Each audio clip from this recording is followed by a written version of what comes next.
the ratio of the radii of the two cones are in the ratio of 2:5 and their volumes are in the ratio of 3:5. Then what is the ratio of their height? இது பெரும்பாலும் frequency கேட்கக்கூடிய some. சரிங்களா? First என்ன shape கொடுத்திருக்காங்க அப்படின்னு பாப்போம். என்ன ஷேப்பா? Cone கொடுத்திருக்காங்க. என்ன கேக்குறாங்க? அதோட ஹைட், வால்யூம் கொடுத்திருக்காங்க. சரியா? Volume of the cone formula என்னப்பா? 1/3 pi r square h. அப்ப என்ன பண்றேன்?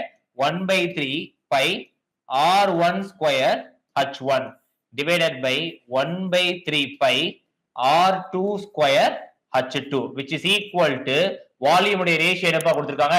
3/5. ஓகேங்களா? வால்யூம் உடைய ரேஷியோ என்ன கொடுத்திருக்காங்க? 3/5 அப்படின்னு போட்டிருக்கு. சரிங்களா? அப்ப என்ன பண்ணலாம்? இந்த 1/3 கேன்சல், pi கேன்சல், ஆட்டோமேட்டிக்கா கேன்சல் ஆயிடும். அது மாதிரி என்ன கொடுத்திருக்காங்க? ரேடியஸ் கொடுத்திருக்காங்க 2. இங்க எனக்கு என்ன இருக்கணும்? 2 ஸ்கொயர். அப்ப நான் என்ன பண்ண போறேன்? 4h1 divided by இங்க என்னப்பா இருக்கு? 5 இருக்கா? அப்ப 5 square 25h2 which is equal to 3/5 இருக்கும். இது 1 5 is 5.